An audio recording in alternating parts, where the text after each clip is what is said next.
ñu déglu maire ministre Moussa Bocar Thiam. may mbokk sama mbokku olof yi wala mbokk commerçant yi ñoo xamante ne tey jii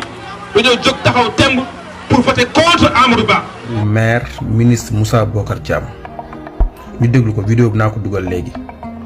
muy wax ak population Ourossogui di leen menacer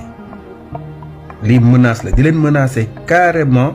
pour que ni ku votelul Amadou Ba après di nga ko digaale ak moom mais moom xamul ni bu ñu votelee bu Amadou Ba perte moom ban pouvoir lay am après bay menacer nit ñi moom mooy kan. moom mooy kan c'est-à-dire li mooy signe défaite maanaam li mooy wane ni jeexal nañ waxul programme waxul fu mu dara lu dul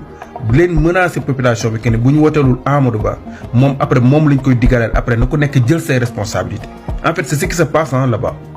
ñu ci bëree dañ jël population bi comme bétail di leen menacer mel ni moom moo leen yoral seen dund wala dara. vidéo bi da nga koy déglu ci kanam da nga koy déglu yow da ngay waaru quoi da ngaa ci ban réew la ñu nekk ñi ànd ak Macky Sall nii no ban genre nit la Moussa Bocar Thiam bi mooy tëj Walfadjri mooy taxaw di wax lu ko neex ci presse taxaw na fi sosal fi Sonko lu nekk moo jël licence Walfadjri moo ko jëloon. effectivement licence bi ñu ko jëlee après Macky Sall bi ko doomu Sidy Lamine waxee